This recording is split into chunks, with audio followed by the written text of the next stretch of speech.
menswear company Benetti has announced a 2-year partnership with former Munster, Ireland and British and Irish Lions player Ronan O'Gara. He's going to front Benetti's new campaign and its Autumn-Winter 2021 collection, which is available at featured retailers nationwide and exclusively online at benetti.ie. I'm delighted to say that Ronan O'Gara is with us now. Ronan, a very good morning to you. Hey, Eoin, how you doing? Yeah, very well. We were chatting a little bit earlier on about the psychology of All Blacks Week, and this is an interesting one in the context of Ireland over the last couple of years, because obviously the monkey has been firmly taken off the back if you look at it in the context of 2016 and 2018, but then you look at their most recent result and it was a pretty humbling one in a World Cup quarter-final. So where is that Irish psychology at in our relationship with the All Blacks? I think it's all to play for, Owen. I think those games are an awful long time ago, and I think the psychology, as I said, has completely changed. The performance in the World Cup, be it against New Zealand, was probably predictable in the fact that the team was on a serious downward curve. So irrespective, I would think, be it the All Blacks, be it South Africa, be it Australia, be it England, be it France, the losses in that competition were Japan and New Zealand. But as I know too well, it's something we've never got close to mastering, and it remains a massive frustration for anyone involved with Irish rugby. The underperformances at World Cup, especially 2011 being an obvious example, where it was Wales and Wellington with a quarter-final game, and we didn't get over the line. So it's hugely frustrating. But in terms of getting back to your question, I think I see it as a 50-50 game, and the fact that New Zealand playing Ireland in Dublin on a wet November evening, or hopefully even if it's a dry, it'll probably make it a better opportunity to see if we'll see more of what Ireland produced last weekend in the face of, I would think, a very passive defence. How much are you reading into what Ireland produced last Saturday then? Is it something that you're saying to yourself, right, against better opposition, that style will still very much be there, but obviously it won't maybe count for as much on the scoreboard, or do you think we'll see significant tweaks this weekend? Yeah, I was thinking of this question during the week, because I struggle sometimes when I watch sport and I listen to it, and a lot of people comment, well, this team never had a plan B.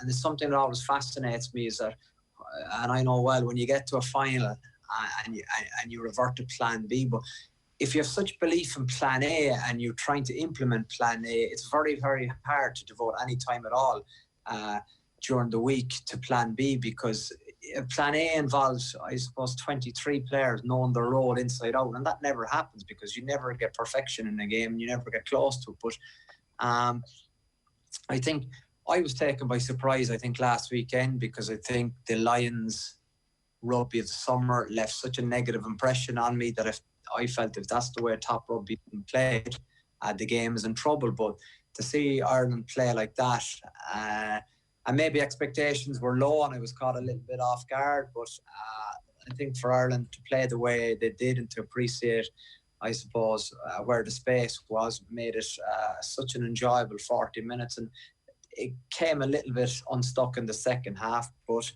still a mightily impressive performance. What elements impress you the most about it?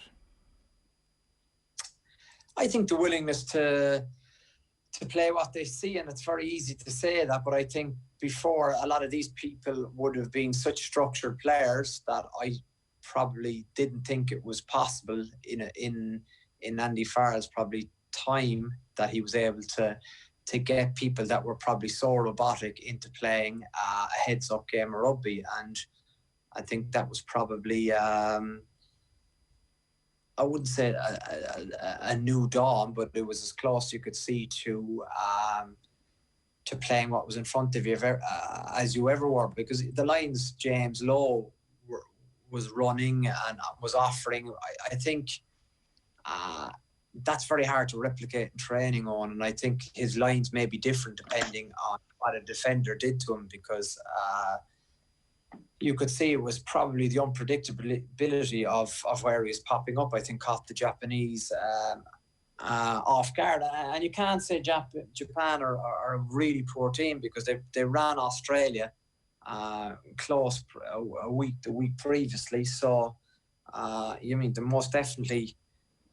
I think if you beat them by 20 points, a lot of people will kind of go, okay, that's a good day. But like, to absolutely dismantle them and blow them off the park, I think a lot of people are kind of going, this team is beginning to shift gears, I think. That's really interesting what you say there about some of the players who you thought maybe didn't have that in their locker, or maybe stylistically you weren't expecting to see them play in such a manner. So do you think that maybe this has been something that's been worked on behind the scenes for quite some time, and maybe just with the England game at the end of the Six Nations and now obviously back out in this November internationals, that the Andy Farrell and maybe Mike Catt tenures are just starting to provide fruition at this point, and it just takes that little bit of time? Yeah, of course it does, but I think it needs probably a lot of alignment of coaches too, and I wouldn't underestimate, even though he's a good friend of mine, Paul O'Connor, because I think to play that game too, you have to kind of drain the energy out of the opposition's legs, and you could see the maul was very effective at times at the weekend, but then I suppose the kind of dummy maul to moving the ball to width, we didn't really know watching the game, was it going to be a drive, or going to be a shift drive, or was it going to be a drive to midfield, or was it going to be a drive to width, or was it going to be a drive to a kicking game, or was it going to be a drive to Gibson-Park peeling off with the ball, or to Ronan O'Gara with the ball. So there was a number of huge, I suppose, variations to the game. But I think the big thing for me was the tempo and their willingness to keep the ball alive and play the ball with a tackle. It was another probably point that I wanted to raise, in the fact that, that's not to say that Joe Schmidt, because I have huge time for Joe Schmidt, because as a coach, he's an extremely brilliant coach, and but he put such emphasis on the detail around the ruck and not believing in offloading the ball, and that's his philosophy on the game. And he beat New Zealand on that, and he got Ireland to number 1 ranked in the world, and that's a different way of playing the game. And for me, for this team to probably go to the other extreme now, it makes it fascinating to see which way we will go in the future, because the strength of Smith was his detail in the game, and he got buy-in from his players. If you don't have buy-in, you're not going to get anywhere. But I think we saw up to the game on Saturday, Ireland were probably looking to play a different way, probably struggling a little bit to implement it. But then I think you went from probably a C grade to an A minus grade. And the only reason an A grade probably was the fact of the opposition. But you can be sure on Saturday night, when we have a look at the review of the game, again, if Ireland are to play similarly to the way they did against Japan, I think it'll be... you'll be looking at a victorious Irish team. I think the other thing, Ronan, to talk about is the availability of the personnel. This was really the first time that there was a clean bill of health from the coach's perspective, that he could implement that game plan, and he had all his world-class players available to him and in form at the same time. So I've made this point a couple of times. Furlong was available, James Ryan is available, playing with a bit of a chip in his shoulder and fit. Caelan Doris starts, and Johnny Sexton is fully fit and playing well. I don't think he's had those four in certainly to start a match and finish a game if he'd wanted them to. Just how important is that when you're a coach and you're trying to implement a game plan? That's interesting. And is that, you've obviously data to back that up, you have? Well, Caelan Doris came on and made his debut and got knocked out after 6 or 7 minutes, so he didn't play a full game. And then he came back last year in the summertime when the Lions were away. So they obviously didn't have those. You would have had some combination of them all playing at some time? I think the point is deeper than that, though. I think it's a mindset. I think it's a complete shift. I don't think, irrespective of 4 outstanding players, that you mean a game plan shift is very, very different. You set up differently, and I think you have to train your mind very differently to how you're going about it. And I think it was just so refreshing at times not to go to a box kick. And I think you can see that Andy Farrell and his coaching team won a lot of new supporters at the weekend, because I suppose with the ambition they played with, and I suppose the endeavour they played with, and their capacity, I suppose, to see space better than they have in the past. And I think You mean what's imperative this weekend is that the Japanese game is a starting point and a new base for playing that kind of rugby, because it leads interestingly into genetically Irish players. We don't have a Winnie Antonio or a Will Skelton, for example, a La Rochelle against Leinster, where we should put a huge emphasis on winning collisions. But you look at what Paul Connell and Mike Catt is trying to do. They're trying to probably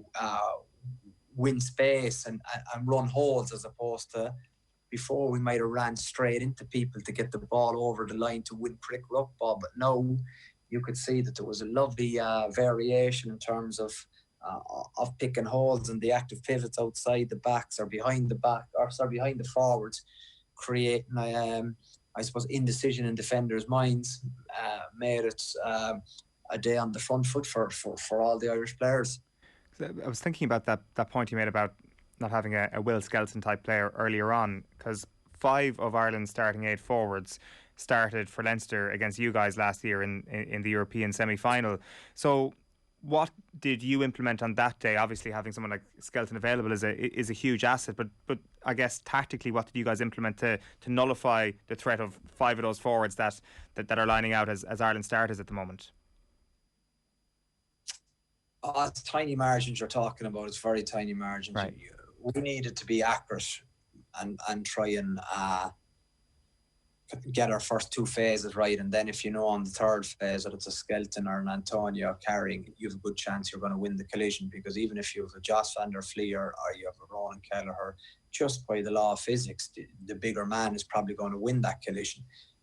Sometimes people were saying, well, no, the technique will always win, but sometimes when you keep hammering, I suppose, a big ball at the door gets broken down by the bigger man. So, but what the Irish team have is probably, and the Leinster team, they have massive fitness and they have great detail in their game. And you can see that at the weekend where you just saw that, playing ball out of the tackle, the difference it makes to the defensive line. They have no chance of getting back to come off the line again. You can do it once, but then if you do, there was, I think, several periods of passages of the game where the ball was played out of the tackle 3 or 4 times and the Japanese were completely chasing shadows. They were gone. How important is Gibson-Park in all this and what he brings to it? Because they've definitely made a point of making Gibson-Park at the start second choice, and now it looks like very close to being first choice scrum half. They've shown a lot of faith in him, even when maybe he wasn't first choice for Leinster. They were still picking him, so he's their guy. Yeah, and that's interesting. And I'm not as up to speed as you are on this, because I'm probably watching it not with the detail that you're watching, to be brutally honest with you. But for the minute, he took his chance at the weekend. But I thought it looked like, I think what has happened from the weekend is that there are probably new selection laws or new selection rules in terms of, I would say the team to play New Zealand will be very, very similar, if not the exact same, 23 or close to that did the business against the Japanese. But I think to remain in your place, you want to keep producing the goods. So I think Gibson-Park will get the nod against New Zealand, it looks like. But the level of opposition is going to be tenfold higher. There's no doubt about that. What's in his game that you think that they like? I think he moves the ball quickly. I think his brain works very quickly, and I think he kind of he's a typical Kiwi in the fact that he does the simple things really well, and that's where a lot of us kind of, I suppose, struggle at times. It looks that a lot of these guys have X factor, but actually they don't. A lot of them just are very, very belligerent in the fact that they believe in doing the simple things well. And Gibson-Park, I think, is a good example of that. But what happened at the weekend, I suppose, because the ruck ball was so neat and so quick, he excelled, and especially I think that attacking kick he put through for for Conway, it was better in slow motion than it was in real time, and I think that took a huge amount of skill to execute, and I put it in exactly the right spot, and I think he was fully in control of all aspects of his game. So it was a brilliant performance from a 9. I just wanted to ask you about the All Blacks, Ronan. They've obviously been brilliant this year. They've clocked up 675 points in this calendar year, which is a calendar year record, eclipsing the box in 2007. Against Italy, it was a little bit more unfashionable, if I can say that, from a New Zealand perspective. 4 of their 7 tries came via line-out drives on the weekend. What's going to be interesting over the course of this World Cup cycle from their perspective is how they set up with the playmakers. Obviously, Mo'unga and Barrett was a big talking point in the last World Cup. Last weekend it was Mo'unga and McKenzie at 10 and 15 respectively. How do you see this playing out over the next little while? Is it going to be the 2 Barretts most probably when it comes to their 10 and 15?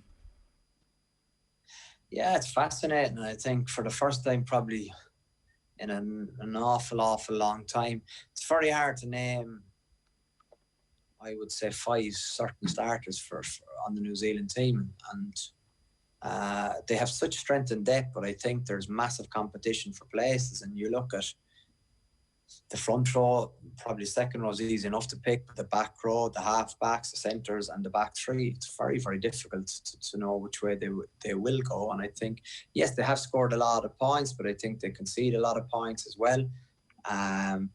Ireland's defence, I think, will probably be stronger.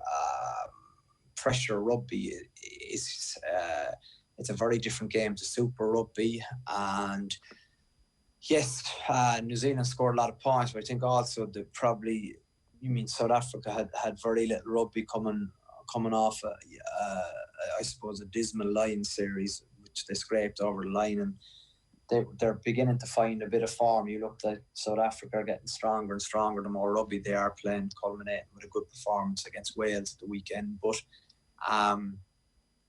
and then they're playing Australia, and Australia were completely out of form at that stage. The Wales game was close for a bit, and I think Ireland will be out of sight if New Zealand start like they did against Italy, because the first 20 minutes they were completely. I was shocked how inaccurate they were, and they can't give away a ball cheaply like that in Lansdowne Road. But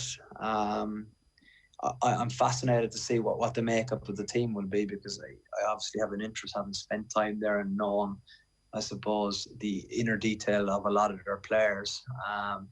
There's such competition for places, and there's different combinations of which way you can do it. But I can't wait for the team announcement. When you say that they've been conceding a lot of points, what areas are Ireland targeting in that regard then, that might expose, not an Achilles heel, but some sort of area where they might be able to make a count on the scoreboard against the All Blacks if they have been shipping more points? Yeah, I think they will. If Ireland get tempo into their game and they're so accurate around the ruck, and I think they can potentially draw. If you draw 3 penalties out of New Zealand in the first 20 minutes, that could potentially be 9 points, and you score in the first 30 minutes, then Ireland all of a sudden could have 16 points on the board, which is huge. And you're saying there's a lot of things that have to go right for that, but I think Ireland are very, very disciplined, and they have great understanding, I think, of the rules of the game. And I think Ireland would probably play a high-tempo game, but they'd also play, I would say, a very intelligent kicking game, and they look to isolate certain New Zealand wingers, depending on who they pick, be it either kicking behind them or putting the ball in the air, because so many of the back 3 from New Zealand are brilliant going forward, but their Achilles heel will be potentially turning them or in the air. Sounds like you're pretty confident for Saturday, Ronan, that Ireland could do something. No, I suppose I'm talking Ireland up a lot, obviously, in that regard. I think the skill set of New Zealand's team, 1 to 23, is usually what separates them. Their composure on the ball is excellent. Their lines are running, their capacity to hold inside shoulders. they make some things that are difficult. They make it look very, very easy, and when they get flow in their game, there isn't a better team in the world. But you look at probably the boost Ireland got last weekend. I think New Zealand have had probably a long time on the road, and they know they have Ireland and France, so maybe they're probably tipping along, and they know mentally that they have to go up a few gears this weekend to overcome what will be a ferocious Aviva crowd. All right, Ronan, good stuff. Thanks a million for taking the call. Cheers. Thanks, Eoin. Cheers. Just a reminder that Irish menswear company Benetti has announced a 2-year partnership with Ronan O'Gara, and he's going to front Benetti's new campaign and its Autumn-Winter 21 collection, which is available at featured retailers nationwide and exclusively online at benetti.ie.